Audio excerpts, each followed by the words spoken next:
Don't you point at me. Don't you point at me. Start the show. I think it's time that women take a back seat and let men lead the podcast. Start Go doing ahead. that. Start that. I think it's time for me to stop being the leader of this podcast and let you have it. Take the reins, you know? No, I'm going to sit my white ass down and listen. No, I don't want you to listen. And learn and grow. Stop listening. Stop listening. And that goes for all of you. Stop listening. Oh, they did. This goes nowhere. Out into the ether. Upload it to YouTube. Get 6 views. Like 2 downvotes. Who gives a shit? Thumbs down. Who's downvoting? People are tuning in. That means they're locked in enough to tune in. They Well, might they even be a subscriber. They and look at, like, I put the SSO words in there. What? Oh, SEO. SEO. Yeah. SSO is what they call my, like. Is that like a work term? Yeah, it's my, number, Oh, my, you have inmate number. Oh, God. I have to type into computers so they can, I got to log into all the computers now so they can track what kind of What you're things up to? I'm watching on Xtube. Balatro? Balatro. But I don't play Balatro on my work computer. Oh. I bring a computer from home. Every day I pack up a separate laptop in my backpack. I walk to work. I open it. Got to get some work done. Trying to get that banana card. Searching for that banana card. I went to work with Ian yesterday. I got to sit in after many, many years and finally see what you're up to. And I was like, you got to find the banana card. That's the good one because he showed it really helps. Balatro, and then I was like, do you play this for real money? Do you play for real money? And you looked ashen and you said no. Well, I've done that. Yeah. I've played things for real money. It didn't work out. Yeah, that's no good. That would actually be worse. Yeah. That's the thing. You do these gambling scams. You get suckered in. You're only a man. Yeah. Poor man. Mm-hmm. And you do it. Remember when we were betting on football, and basketball for a while? Thank God that only lasted like a week. Yeah, a week, sure. What are you up to? But then you get, for the rest of your life, your phone you get texts and emails, and you block one and you get another one, and then you get mail. You get real mail. I hate it when they find you in real life. Yeah. They know your government. Uh-huh. and they address you properly. Were you with me in the Dunkin' Donuts when I was living in Harlem when the guy was like, "Don't you call me by my government"? No, but you told me about that. He wasn't wearing a shirt.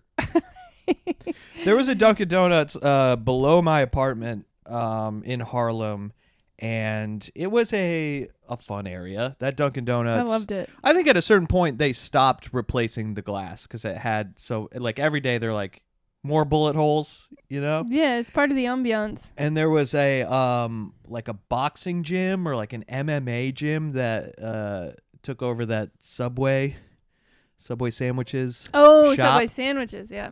For a while, it only existed for like 3 months, but it was apparently where you go.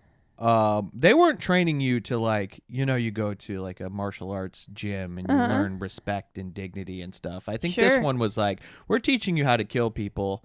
Yeah. And it had the most aggro. First class, half off, you get a free pit bull puppy. Yeah. And it was the most aggro gym, and the guys would fight each other and then come over still with their shirts off.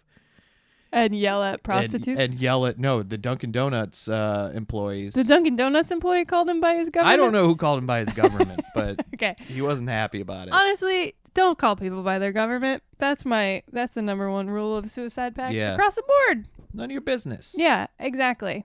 The people out here texting me are shoe and women's clothing companies. What they do is I wanted to buy a pair of boots the other day. This happens all the time. They offer you like 30% off your first order if you give your email. And I'm like, oh, I got that because I have a spam email. Sure. Just send it off to that. And then once they got you, they go, okay, you're almost there for the discount. You just got to give us your phone number. And you're like, "Grr, but I want that discount because these boots are expensive."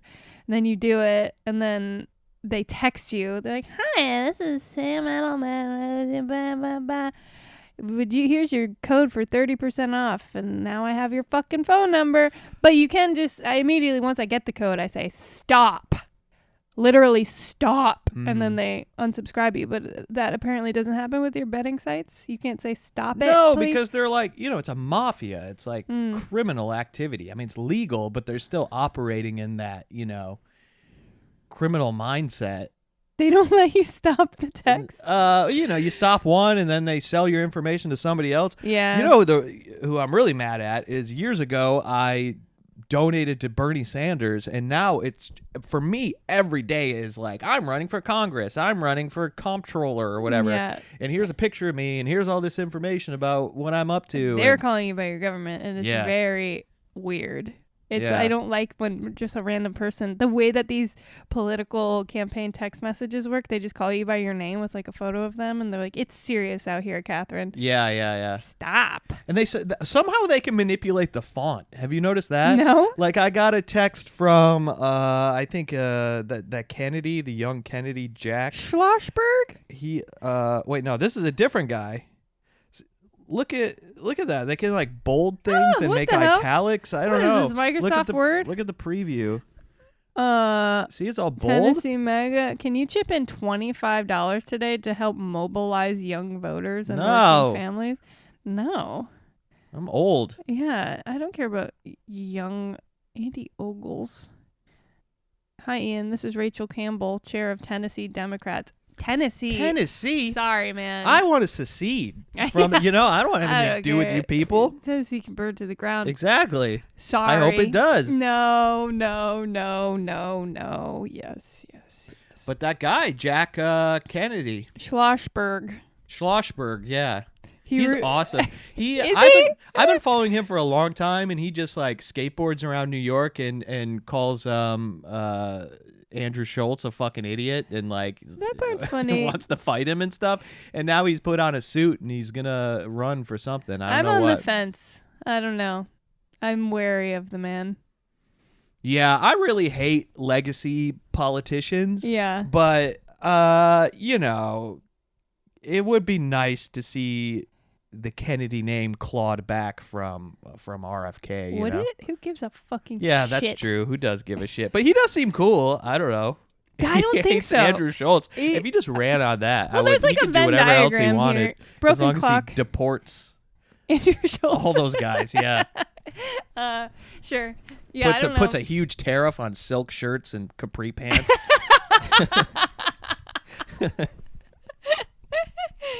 Bright sneakers. Is there anybody more embarrassing than I was thinking about this yesterday. We need to bring back things being corny and stupid. Have we not? Have we lost that? Oh yeah, corniness is just out the window. I mean, like these guys, they're the most corny people in the world. To have your setup be like I'm a Disney Channel bully with my little sycophants around me who giggle at everything I say and little outfits and stuff. It's like it's the most corny. His first big album was called like Views from the Sis or something like that, which is a play on a Drake album name, but he changed it to I thought sis, it was like an I'm Arthur a cis Miller play. Male. It's cornball stuff. It's like, aren't you embarrassed? Yeah, no, I get that, but who's the arbiter? Like, who decides? Me. Okay. Okay. Well, we used to just have we used to live in a society. I don't know. I don't know if we did. But also, here's what my thing with Schlossberg is like it's corny fighting corny a little bit in my opinion. Like there can be a Venn diagram. I just prove that you're also cool. You can I think he's cool. How? He's a little snarky fuck on the internet who like calls people out. Okay, I get. Let me come on your podcast and fight you. Like it's funny. No, allow me to explain that I have never even watched one of his videos. I just see like thumbnails of his face with like half a headline. He has good. So he has good politics. I don't know. Yeah. I don't like the name Schlossberg. No, you gotta It's change hard your to name. say. You just like, how are we even accepting that this is Kennedy adjacent? Just Yeah. like change it. It Change does it sound like now. a Harry Potter bad guy name. It you know? just sounds. Oh, like yeah. Yeah. I don't know. Good for him. Good for all of us. Is it time to talk about movies that we've seen? I guess Okay. you sleep through the movies, so I don't know if you can really have an opinion on Predator Badlands. I slept. I think that's the record of the amount of time that I have slept. At I go. The movie. We walk out of the movie. I was like, "What do you think?" You go. You make a face. I was like, "You fell asleep," and I was like, "What's the last thing you remember?" And you're like, He they were getting in a fight on yeah. the ship. Yeah, there's a predator. There's a predator, and he has a dad. The That's movie the beginning of the movie. is only 1 hour and 47 minutes, and I think I slept through an hour of the last hour. Yeah, of I it. know. I had to recap the whole thing for It's so you. funny. We had like You were like, I loved it. I was like, really? I did like It what was I fun. saw. It was fun. Yeah, an hour I slept through. Here's the thing. I have to wake up for work at like 6 in the morning, and I don't go to sleep at the correct time. I can't do it. I can't go to sleep I'm before. always telling you. I can't go. Yeah, right. Shut up. I can't go to sleep before midnight, and then I'm tossing and turning, just like, why am I in bed right now? I should be vaping on Steam with my friends.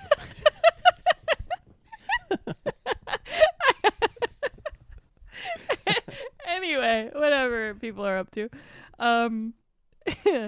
So I'm tired. By the end of my work week, I've accumulated the tired. I'm so fucking tired. Yeah. And you get off work at 10. So we go see movies at like 11 p.m.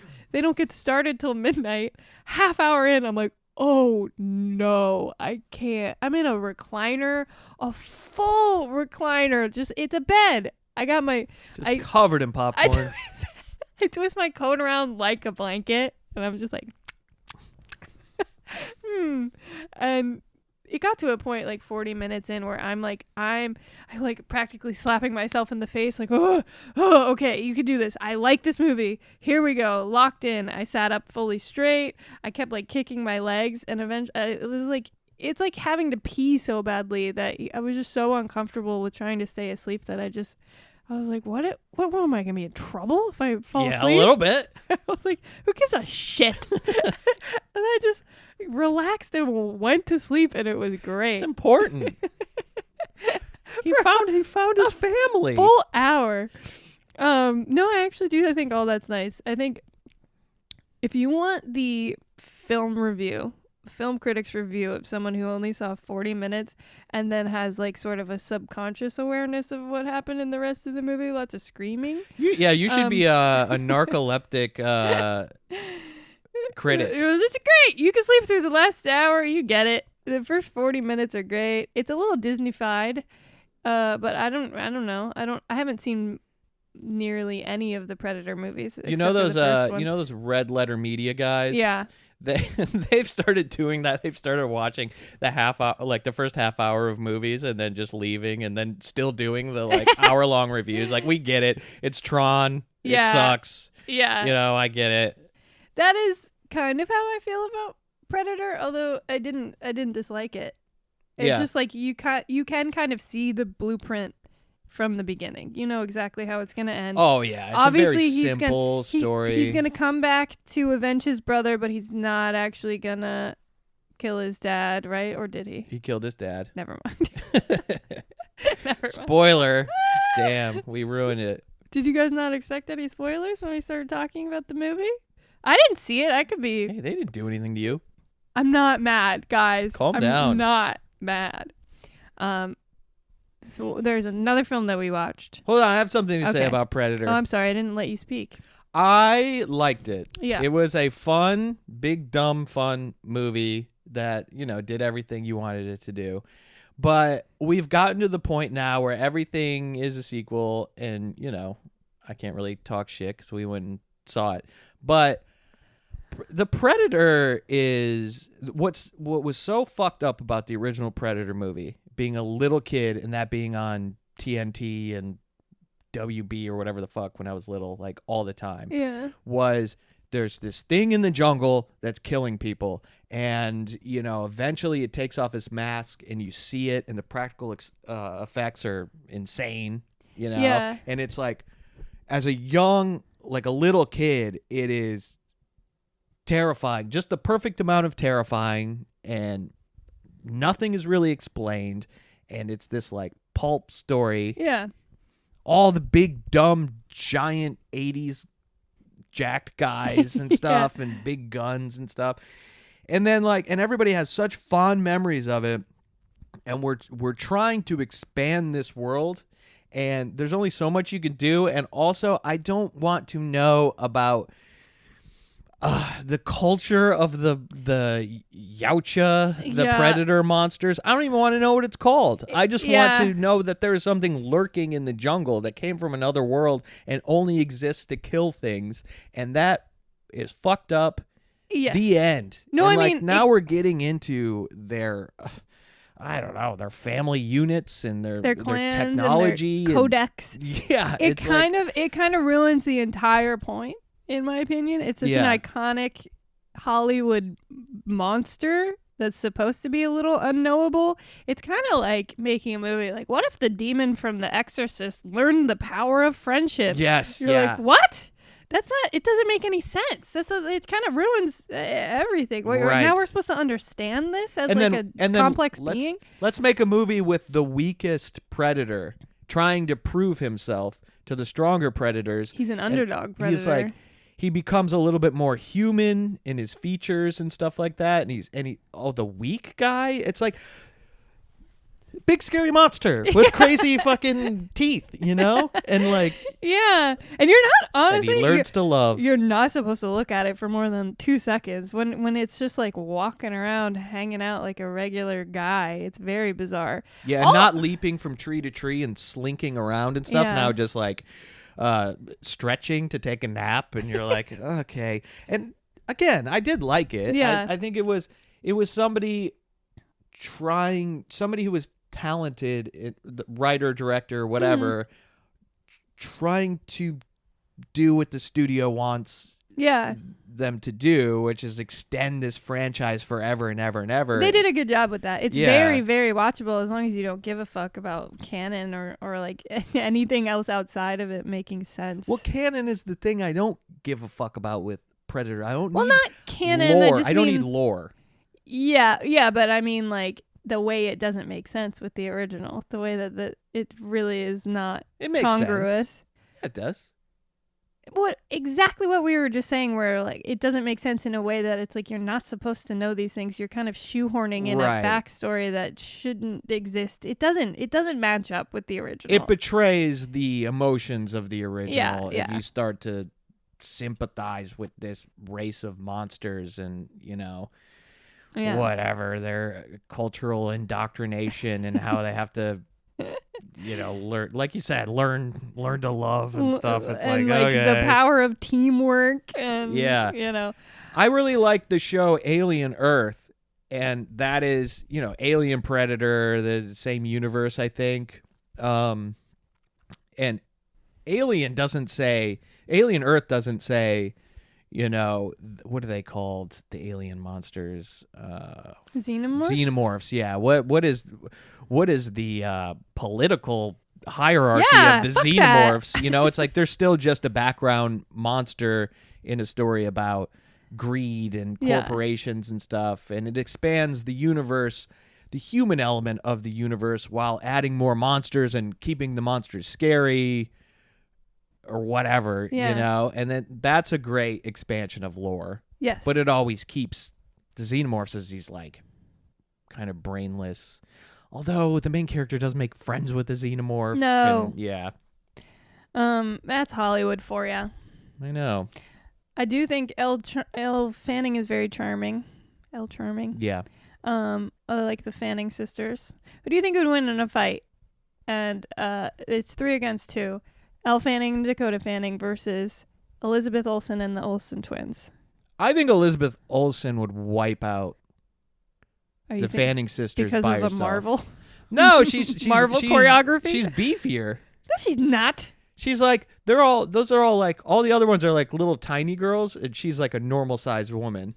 I think Dakota Fanning is a normal sized woman. Elle Fanning is a little more waifish. Okay, yeah, maybe. But but I think the Olsen twins would be like the ring girls, just showing up like behind you in the mirror and then disappearing. Yes, and then you turn around and they're there. They would do. They like chain smoke cigarettes, dark and magic. they have some kind of thyroid disorder. I mean, they're out quick. Yeah, you know? exactly. Kick one in the chest.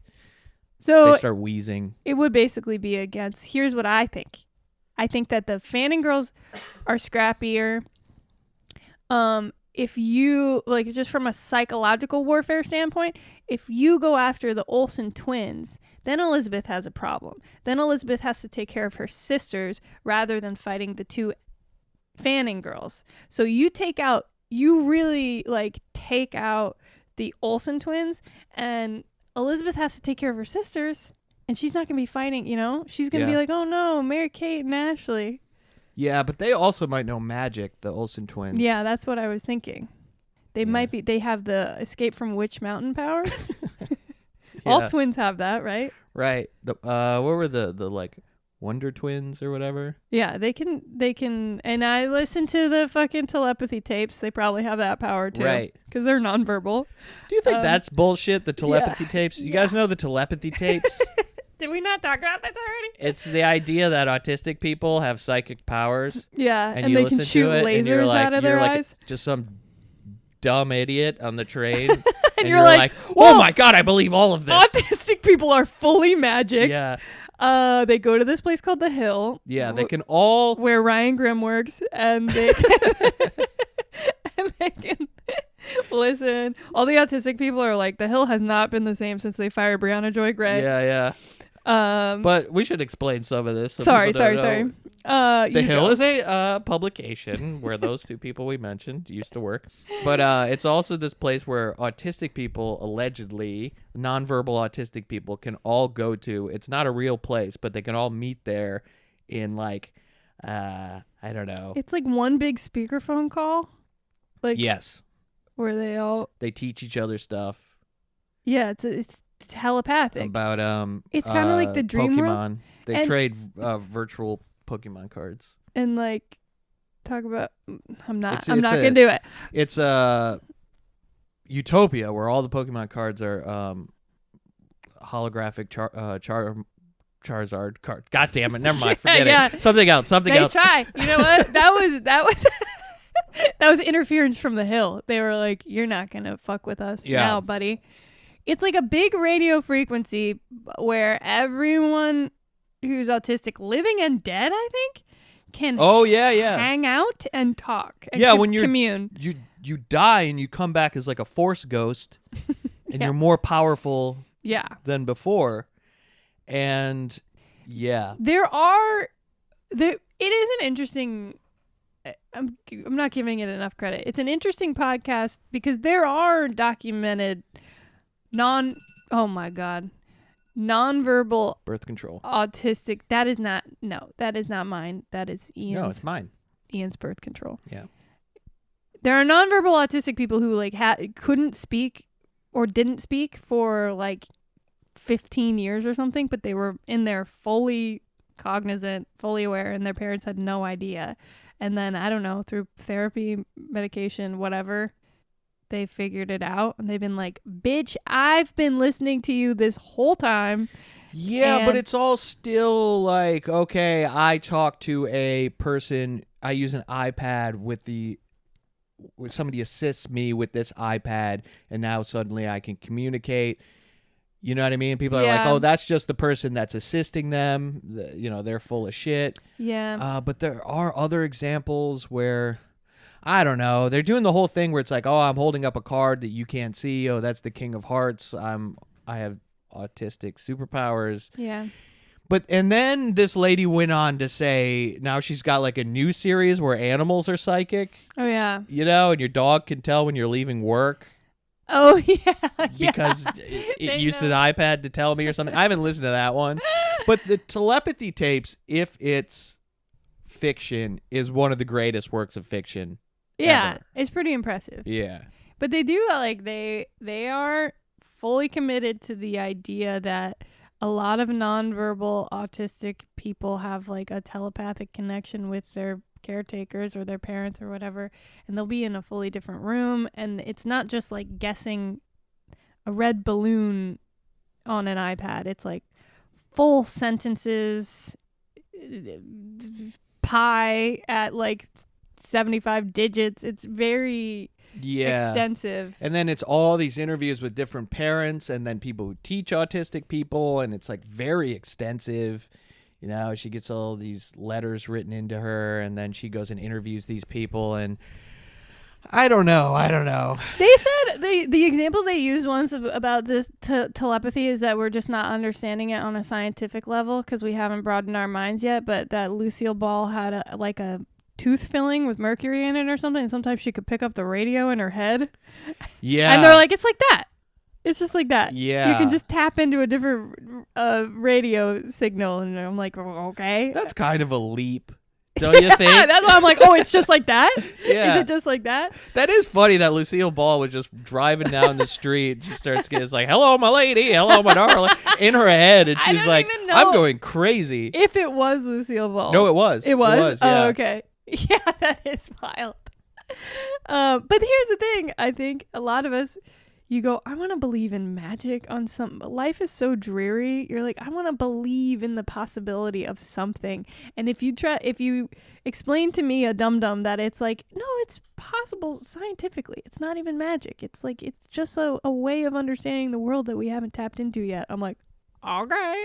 Yes, I agree with that, but also that shit scares me when they start to convince you of some kind of supernatural thing that's happening in the world. Then you start to go like, well, maybe everything I know is wrong. You know, I've been out here saying, the red heifer stuff is bullshit. Maybe all that's true. Oh no. Maybe Jesus is coming back on a white horse with a flaming sword to kill me because I had a gay thought or whatever.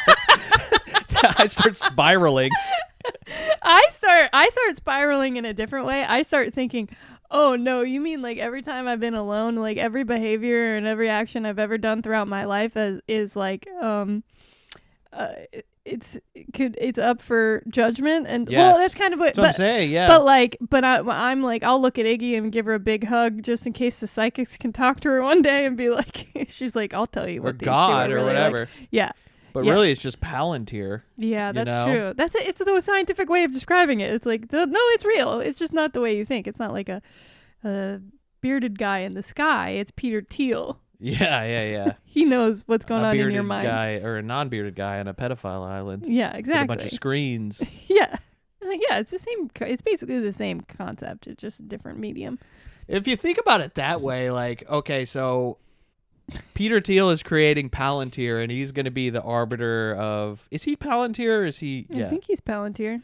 Or that guy with the crazy hair. He puts the pal in Palantir. Yeah. That should be their slogan. Ian loved that. I loved it. Ian really loved that. He is the arbiter of everything, of like what's good and bad and whatever. And he's insane, right? Uh-huh. So what if there's a version of that's God, you know? Because if you read the Old Testament, God's fucking insane. Yeah, he's a BPD queen. It's not that the most powerful being is good. Of course, he's going to tell you he's good. Mm. And then everybody just has to go, well, you're in charge, so I guess you're good. I guess, because he said so. Yeah. I mean, yeah, whose word are we taking? Right. Well, there's no right answer. And that's why I worship Satan. Ian. No. It's a new podcast. Speaking of like okay, so this is my thought process recently. We don't call things corny anymore, and also we don't call out peasant brain anymore. It used to be when we were growing up, when everybody was kind of like liberal, I guess, when society was liberal. It wasn't great. There weren't a lot of like deep thinkers politically, but at least we had this thing where you could be corny and ridiculous and people would ridicule it. And also, if you had peasant brain, if you were like, the red heifer stuff, the prophecy stuff. Taylor Swift is a demon you can see in these 3 frames that her real face comes through. It's not a glitch in the the video you're watching. She actually has demon eyes, and music can cause you to be possessed by the devil. That stuff is back in full force, and that's another thing that it's crazy. Every Instagram comment and stuff is like, Christ is king. This is demonic. That shit Tucker never Carlson left. Remember the Satanic Panic? Oh. Those people just didn't have TikTok. Satanic Panic was the 80s. Yeah, exactly. But I'm you're talking just about when we grew up, there was this backlash to, the Tipper Gore stuff. Not Tipper Gore didn't even go this far. This idea that Satan is trying to get to you, this magic stuff, peasant stuff. That's back in full force, I'm like just never saying, before. We now have access to all these people in a way that we didn't before. I think they always existed, and they would have been commenting. I the disagree same shit. because I think, yes, they always existed, but they were always old. They were always adults. Now the children believe that the television it has demons in it, and they're trying to get out and get into your brain, and you have to, Tucker Carlson, in an interview recently said this is the story he told. He's in bed with his wife, and I think he said 5. I could be wrong, but 5 dogs, 5 hunting dogs. Yeah. He makes sure to say that, which. First of all, I'm like, have you ever seen Shaq's bed? It's like Nosferatu. No. Shaq, Yeah, maybe. Shaq has a bed that's like the size of our apartment. Yeah. Right? Yeah. Like he must have that, Yeah, right? of course. And he says that he went to sleep, he woke up in a panic, he didn't know what was going on. He felt horrible. He went into the bathroom and he was covered in cuts. He was bleeding. He was like bleeding on the sheets. And then he tells his wife, something's going on with me, I'm bleeding. And she goes, you were attacked by demons in the middle of the night. And he goes, yes, that's it. Yeah. Because I'm speaking out about, evil in the world. And this is something he said, and everybody's like, yeah, definitely. This guy is like, I would say like the number 3 most prolific and important conservative voices in media, and he doesn't think that maybe one of his dogs scratched him. No. He thinks a demon attacked him at night, and people listen to that and they go, yes, that happened. This is what I'm talking about. We this are is leapfrogging like logic a little bit. Instead of Occam's razor, we're going straight to stigmata. Yeah. But who's to say, hey, I listened to the telepathy tapes, so maybe it's real. You never know. Right. No, I'm kidding. At I don't least know. with the telepathy tapes, it's like nice. You're like, I want a nice thing to yeah, happen. exactly. You're like, oh, all this stuff that seems like really difficult and like considered a disability in our world. There's another dimension where they're actually really cool, and they pity all of us who can only communicate in a very singular way. Yeah, their like inability to control their body, like a lot of nonverbal autistic people, when they like get violent or like run around or whatever, that's like this disconnect between who they are and their physical self, whatever that is, allows them to exist more in the ephemeral, ethereal realm. Yeah. Yeah. That's you'd like to think that was the case for them, because it seems so difficult to be them. Yeah. So it's like maybe they have this special extra thing that we can't even fucking conceive Perhaps of. this is a massive amount of cope on our end. Yeah. No, they're actually living in a paradise. They're fine. Right. Doesn't make me They're feel on the bad. hill. They feel I bad gotta for go to us. Yeah. Wish I could go to the hill. They got no Charizard cards at work. Just the banana card in Balatro. Anyway, yeah, no, I mean, I'm not trying to gaslight you or deny your point here. I know that it is concerning that such a large number of people are just accepting Tucker Carlson's demon story as at least a strong possibility rather than the obvious. It's not just him. I think it's everywhere. You go online and like recently Nikki Glaser hosted SNL and she made this joke about how her friend has I think it's her sister. her sister has a little kid, like really young, like 2-3 years old, and the kid wanted to shower with Nikki Glazer because like the kid follows her around everywhere, and the sister was like, "That's fine," and then Nikki Glazer was like, aren't you afraid I'm going to molest your kid or whatever?" Yeah. This is a retelling of the joke, and Yeah.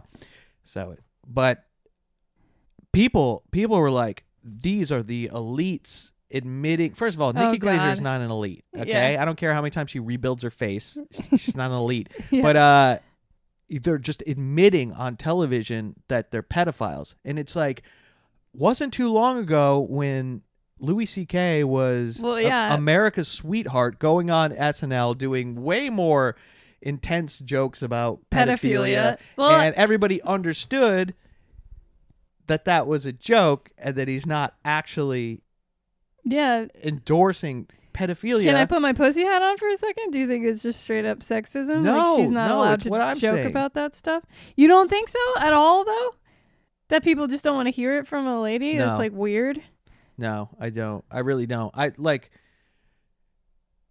I'm not denying that people interact with female comedians differently than they do with guys, but in this instance, I just think there's something happening, a regression within society where people just the degree of racism, like everything is taking a huge step backwards, and it's really disturbing because simultaneously technology is taking a huge leap forward. And I don't think it's if I want to put my conspiracy theory hat on, it's a little bit of a kind of like a psyop. You make the public dumber as you get away with doing really fucked up things with AI and surveillance and stuff, and you have people focusing on I don't know, worshipping totem poles in the middle of the jungle or something.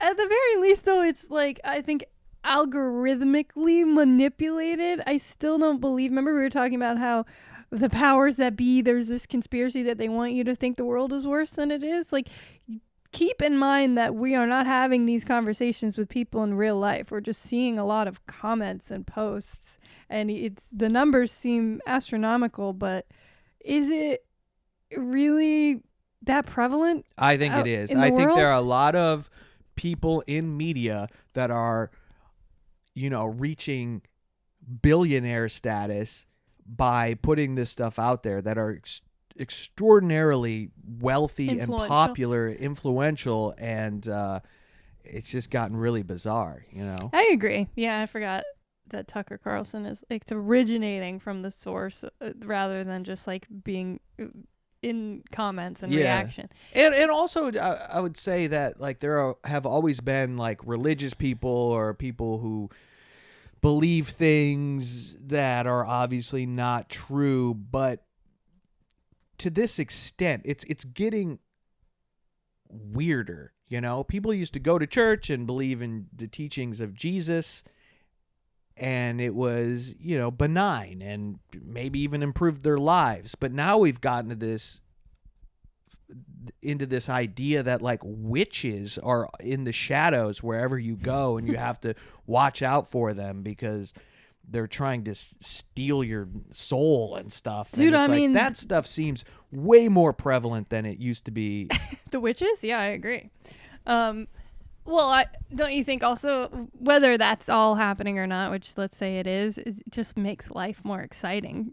Well, life's a video game now. If I gotta fight witches every time I go to Costco, rather than just accepting that your life is kind of dismal and boring. For sure. I think like religious extremism or magical thinking always increases when your situation is dire. Yeah. And, you can't engage with life on life's terms, like real things in the real world. You got to look to some other thing to explain why things suck so much. It is pretty like beautiful, the creativity of the human spirit. You can sort of like create an alternate reality. That's true, but we don't have any new material. We're rebooting Predator again. You know what I mean? We're redoing I don't know, the Crusades and like 9/11 Islamophobia and all that stuff. Yeah, we're on reruns now. It's kind of boring. Yeah, I wish we could get some new demons or new monsters. Yeah. I'd be on board with that. Okay. Yeah. Yeah. Well, maybe we could start these rumors. We could at least freshen it up a little bit. If you can't beat them, join them, but you can improve them. Bit. You know what? They exist too. Like we could reboot some old monsters and demons because there's all kinds of gods and regional cryptids and stuff like that people are just letting. Did we forget about the Mothman? Yeah, bring back Mothman. We could do that. Yeah, that was more. That's folksy. That's fun. Yeah, the religious stuff. Skinwalkers like doesn't thrill me the way that more like mythological folk monsters do.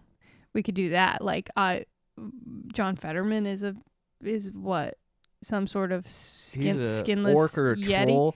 Yeah, or maybe I was gonna say goblin. There's always one I forget that's perfectly. Orc sounds right. Yeah, orcs are like beefier. I hope this isn't like a Charlie Kirk thing again, where we never mention him on the podcast again, and then he doesn't he is have in the hospital. He doesn't have the juice of a Charlie Kirk. Yeah. No, I'm just saying like. Our bad luck with just casually mentioning someone at random. Luck. Stop. Yeah, he took a spill recently. Yeah, I don't know. I think I've reached the end of my rope with this topic. Oh, okay. Good God. I couldn't think of the right word, but Good Lord. I'm out of steam with this one. You know what I mean? Mm-hmm. What other movie? Do you want to talk about movies? That's what you want. What was the other movie we watched? Die My Love. Die My Love. Oh, my God. That's when you know a movie did not impact you. I forgot about that completely. I think it's impactful. It was impactful in that my life force was being stolen from me. It's amazing how I slept through an hour of Predator, but I stayed awake the whole time for Die My Love. But that's because it was the weekend and I was rested. That's because there's so much boobs in it. Oh my God. You're like, I'm going to miss her bush. Which was a merkin, by the way. Yeah, I know. Which she explained. She had to actually explain to Robert Pattinson. He was like, it was? I don't know what's going on down there. I was trying not to look. Die My Love is a film with what's Jennifer her name? Lawrence. Jennifer Lawrence, where she goes crazy. Mm-hmm. She has a baby and she goes crazy. Maybe because she had a baby, maybe not. Maybe she was always crazy. I don't know. But what a slog that film was. She acted the shit out of it. She's great in it. She's really good. But it's just a series of events. It's kind of rudderless. Mm-hmm. No real plot. Just this woman doing nutty stuff. Jumping into the pool at a party or going into the woods for 2 days or whatever. Yeah. And you go, when is this going to end?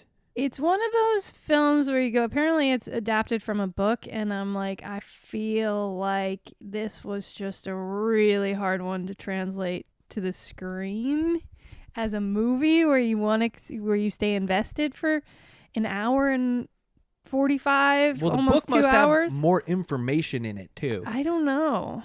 I was reading some quotes from the New Yorker article before I hit my paywall, so it was only like 6 sentences, but it just seems kind of like dark and twisted, and she's like the female Joker or something. It's just like, sounds like it's extremely dark for darkness' sake. I don't know. I read 6 sentences of a review, but I don't know. I really am not sure that the book even gives you that much more information about what's actually going on with her. I think it's just like the twisted mind of a woman on the edge, and they keep comparing it to A Woman Under the Influence, which bothers me because that movie was extremely impactful.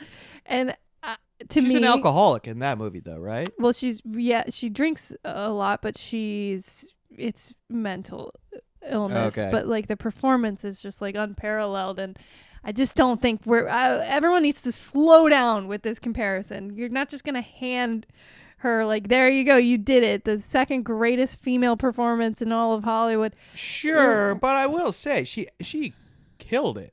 She just didn't have a lot to work with. No, like you're the right. movie, You're right. It was like a fucking anemone or whatever. Anemone with Daniel Day-Lewis. Yeah. Where you're like, he's still got it. She's got it.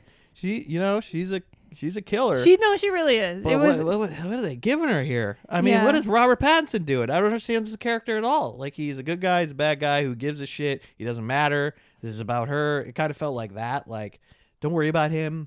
We're gonna treat him like they treat women in other movies. As an afterthought, it's just like not a three-dimensional character. Yeah, just a body that's there, and I don't know. And then like part of it is like she's an unreliable narrator, and she's like the main character, so things are happening that aren't happening, and like that can be cool. Yeah, but then you don't know. You're never on steady ground. Yeah, you don't give a shit. There's a wedding scene, and for so long I was like, I don't know if we're flashed back years prior, if we're in present day. Yeah. I just fully thought that it was a flashback until the aftermath of it. I was like, oh, what? This is actually happening right now. Yeah. What the fuck? I can't. And I think some people will tell you that that's the point. I hate that excuse, by the way, when you don't like something and it feels off, and they're like, well, that was the intention. That's the beautiful mind of Lynn Ramsey. And you're like, okay. I do love Lynn Ramsey, and I think that after You Were Never Really Here, the movie with Joaquin Phoenix, which is one of my favorite movies ever, I think when everyone was doing that New York Times like best movies of the 21st century, I think that for me that one belongs on there. I thought that was really fucking great. Everyone's been waiting for her next thing because they're like, she's a genius. And I do think there's a weird thing, like female director thing, where they're like, we need this. We need her to be like in the Mount Rushmore. She's one of the greats. I don't know. There's a lot of pressure on her. And so I think people are like, I don't care. It's good. It's good. She's a genius. It's perfect. I love it. Yeah. And I also think there's some like women who are like, finally a movie that explores a flawed woman, and there's something about finally somebody knows what postpartum depression is like. Okay, you get stressed out and you shoot a dog. Yeah. Sorry, but also, spoilers. Does she even have that? No, well, we don't know. It kind of felt to me like a lot of women, like, I don't know how to explain it. Just like even like Barbie or something, where it's like, this movie is so important and good and awesome because it stars a woman and it's about a woman, and there's a lot of pressure with like female centric stuff. Where it has to answer for everything, or it has to be represented, or like you have to like it because of what it is and what it's talking about. And I don't buy that, especially with Barbie. Obviously, like it's a vehicle for Mattel to make another $1 billion. That's crazy that you're going to try to shoehorn feminism into this. But with this one, it didn't feel like anything specific. It was singular, which can be cool. I just wanted a little more from it, a little more story, a little more context. Yes, because you know why? Because this character, the way her mental illness shows up is she's extremely aloof and completely in her head in a way that like everybody around her and you, the viewer, can't figure out. Like she's a complete wall. Yeah. You know, when she talks to people, she's just checked out. She's talking, she's saying things, she's saying wacky stuff, but then she'll start like, and it was really cool acting choices, like playing with something like a pen or something in a way that's really bizarre, and you go like, what are you thinking? Are you thinking anything and stuff? And that stuff was really compelling.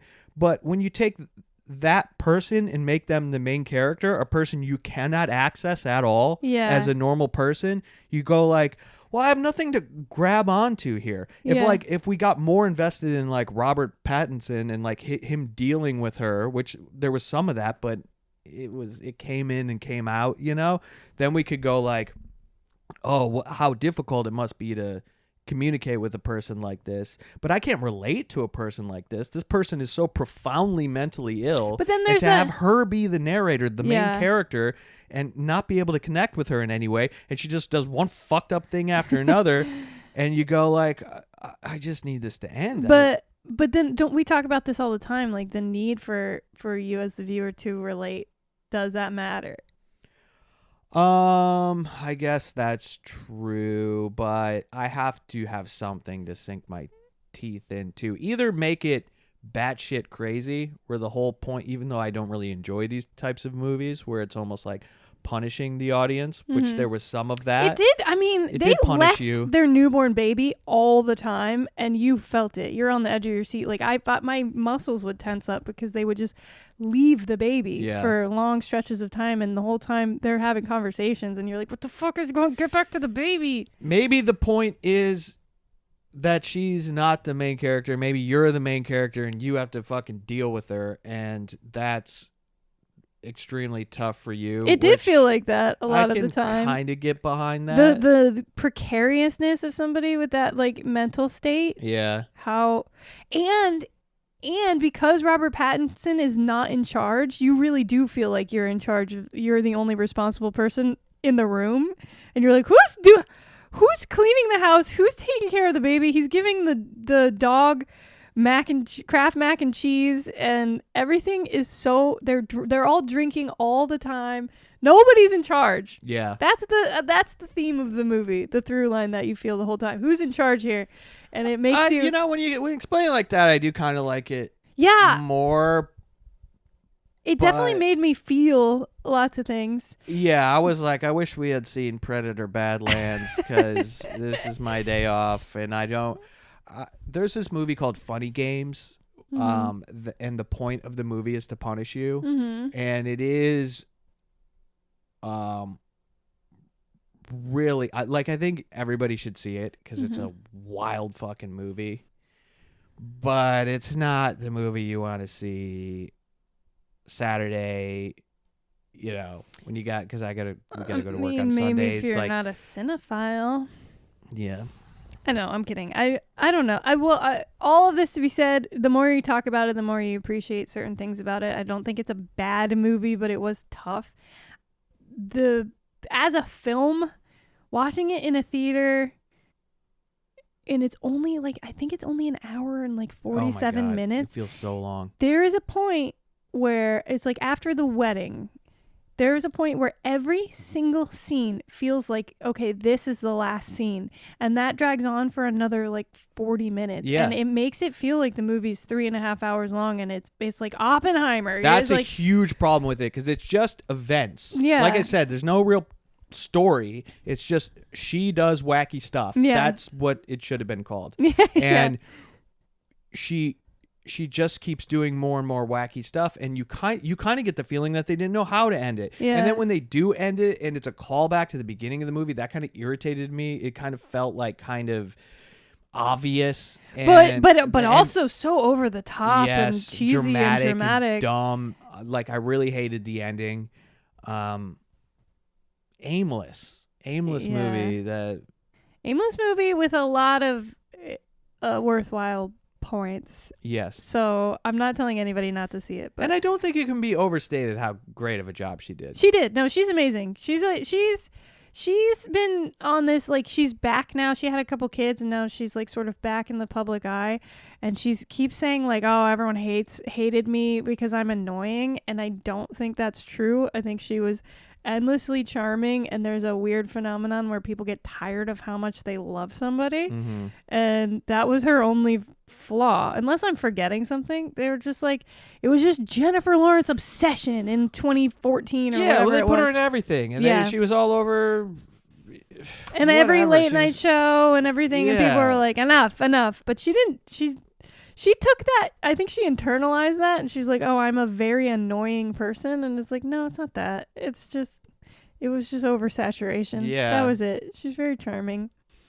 But she's also like, it is a very feminine movie. And I was listening to her on a podcast recently talking about being a woman. And it's just, sometimes these conversations feel so alienating to me because I can't relate. She's like telling a story, and then she stops herself in the middle of it, and she goes, See, this is exactly what it's like to be a woman, because as I'm telling this story, I don't believe myself, and I feel like I'm lying, even though I'm not lying. And she says it's like, well, like, jokingly, she's like years of trauma from the Salem witch trials or something. Oh my God. And I was like, I mean, she's laughing, but like, she's like, this happens to me a lot. And they were like, yeah. And I was like, I just don't understand what she's talking about. And but that makes me feel bad. No, that's what she's doing. But when it's like, when I don't like the movie, I'm like, do I not? Oh, I have so much to say. Am I not a woman? I have so much to say. One, you're not a woman. You're Jennifer Lawrence. Yeah. That's different. That's a different thing. You know what I mean? Yeah. It's like when Dave Chappelle does his stand-up special talking about, you know, how he's in trouble with trans people because he's a black man. It's like, you're not just a black man. Yeah. You're Dave Chappelle, and you've done 3 specials about trans people. You're not Jennifer Lawrence. You're not being critiqued or, I mean, yes, you are a woman, and it might be worse for you specifically because you're a woman in this industry or whatever, but it's you don't speak for women. Yeah. You speak for Jennifer Lawrence in this situation you've been in where you were a child actress. Yeah. And, you know, all this stuff has happened to you because you're in the public eye. And also all other experiences in your life that may or may not be tied to being a woman have brought to you to the place you're at now. You know, everybody of all different genders and races has insecurities or, you know, second guesses the thing they're saying.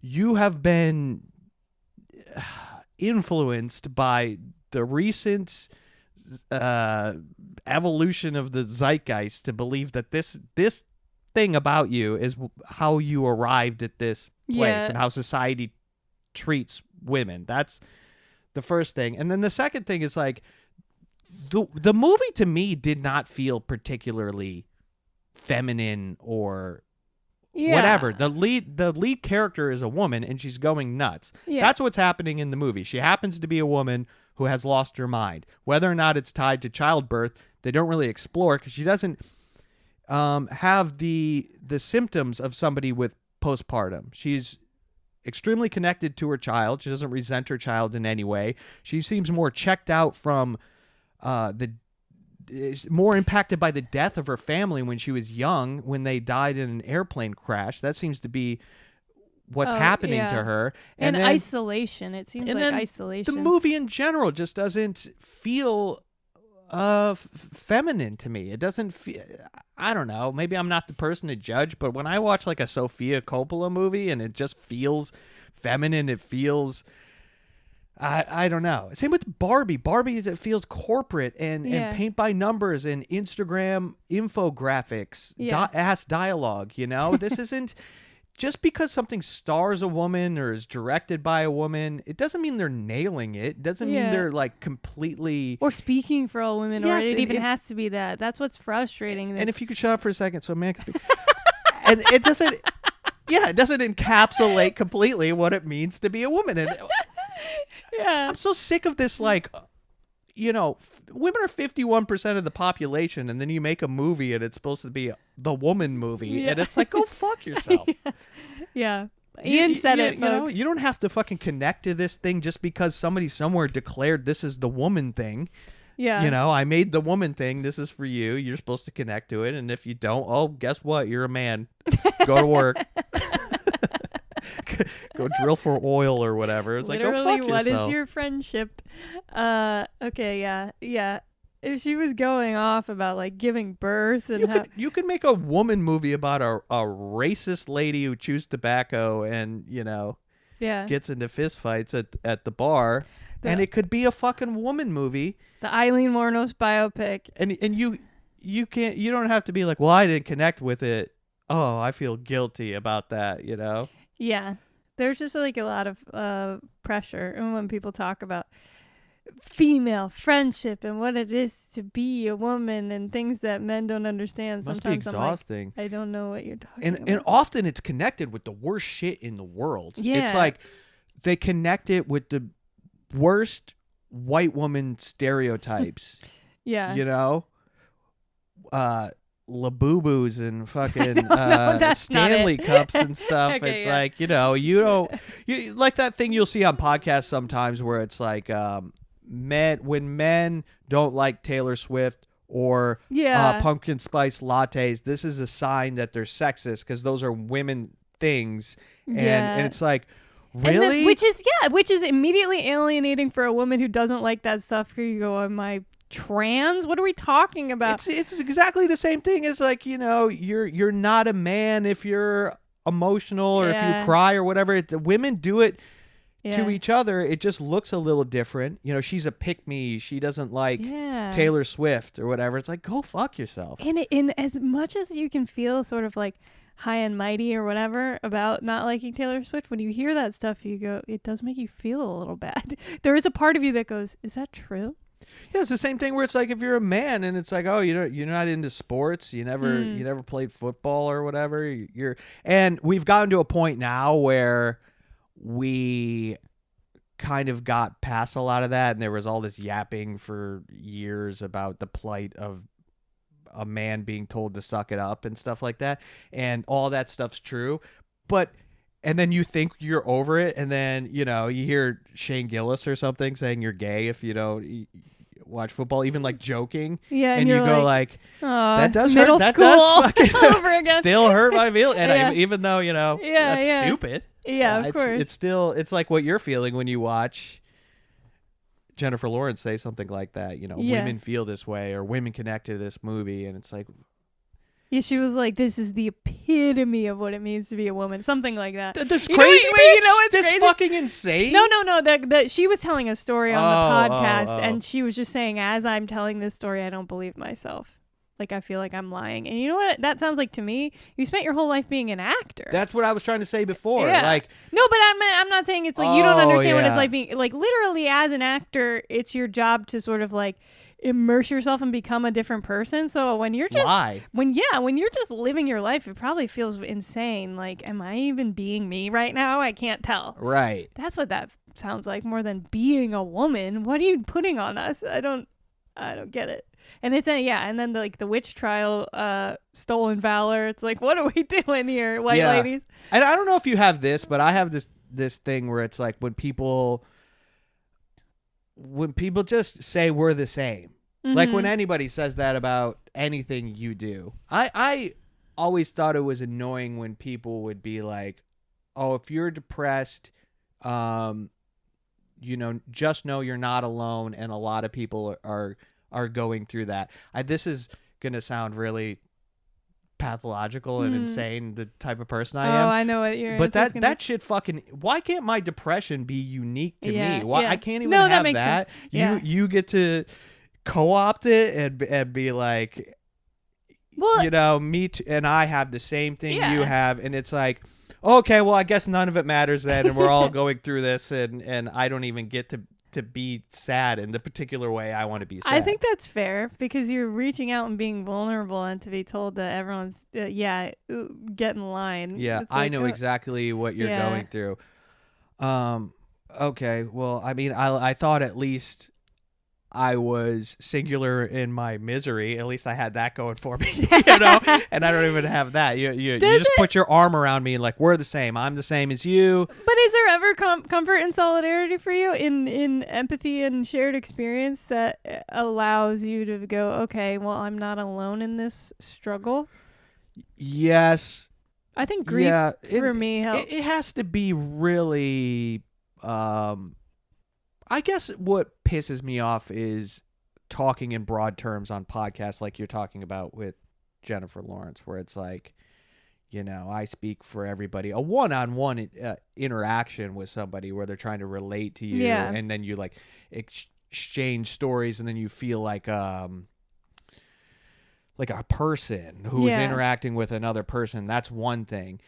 As opposed to like Jay Shetty on a podcast. Oh my God. You know what I mean? Like, I told you I saw him, right? That I locked eyes with him. We saw him together. We were with each other. Oh, yeah, sorry. But like, I mean, like, I said that on the podcast, right? Like, I think so, yeah. That was so fucking weird. Anyway.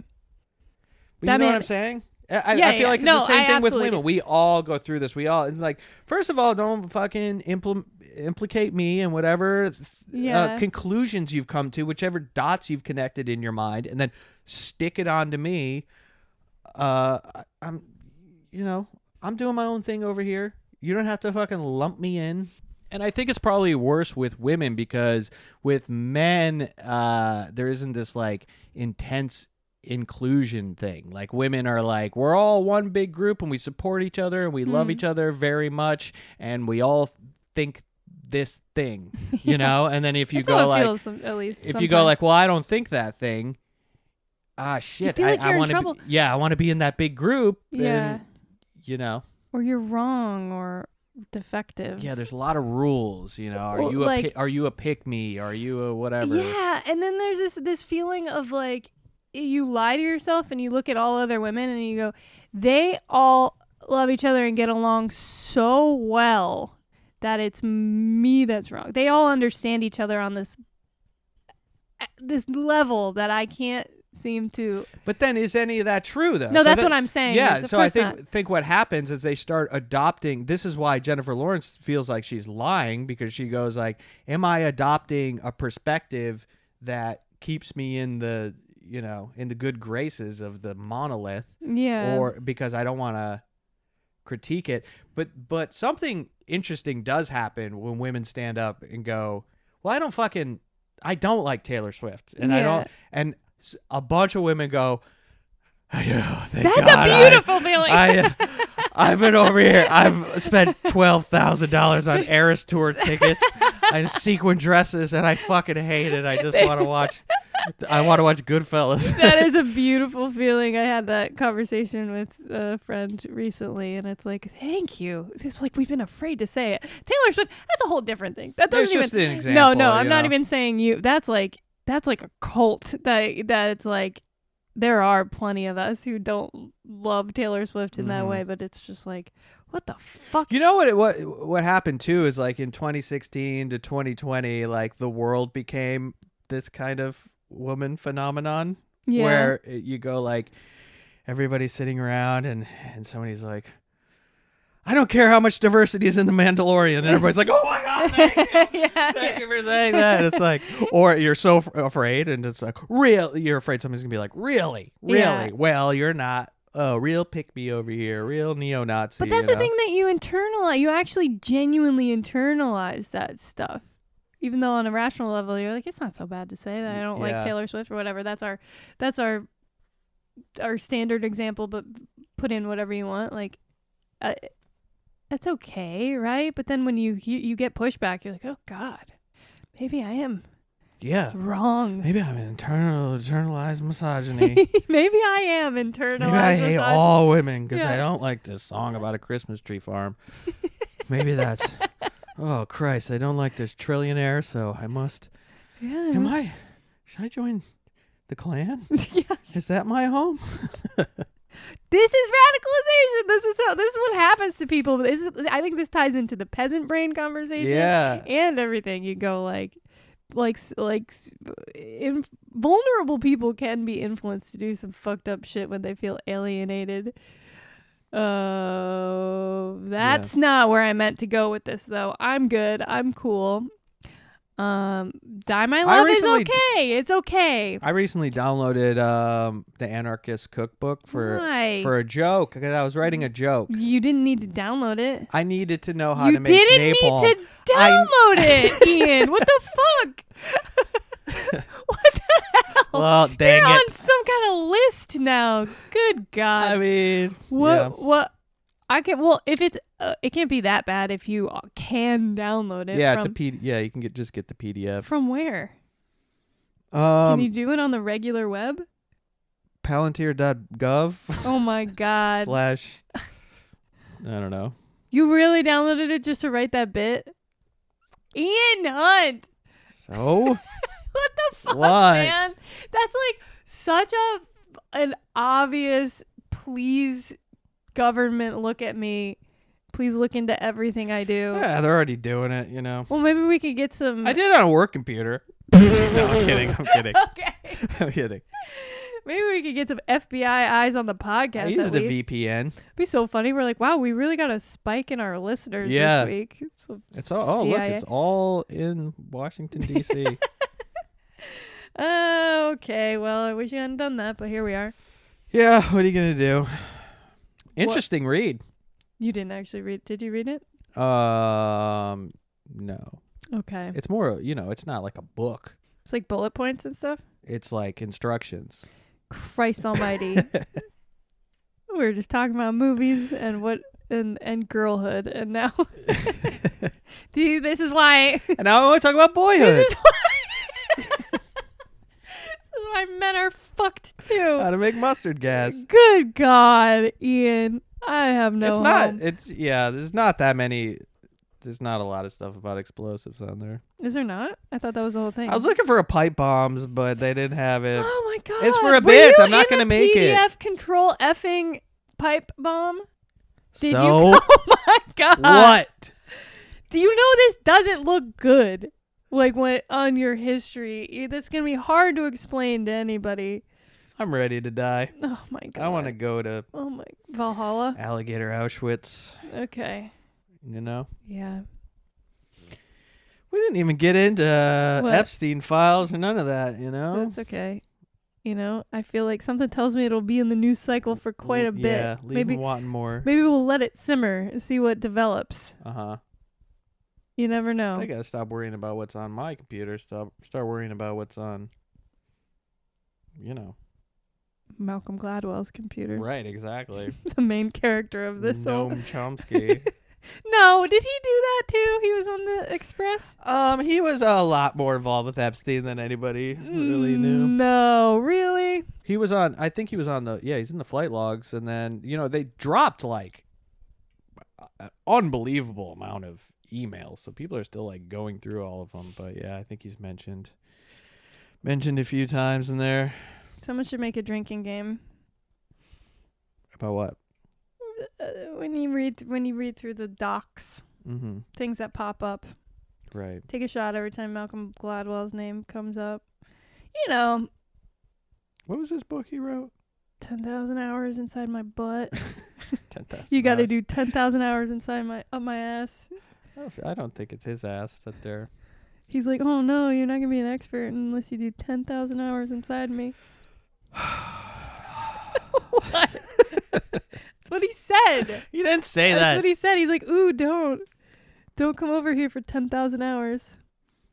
You're not an expert on my body. I don't even think you know. You're what not an expert on the people are being accused contours of Malcolm Gladwell until you've put in 10,000 hours. He's laid out on a bear rug because he can't move because he's had. People have had sex with his ass for 10,000 hours. His legs don't work. No, don't laugh at that. It's not. Stop. He's just dragging himself like Christina's World. Anyway, this is a highbrow podcast. Yeah. And we have to go. Okay, bye. Bye.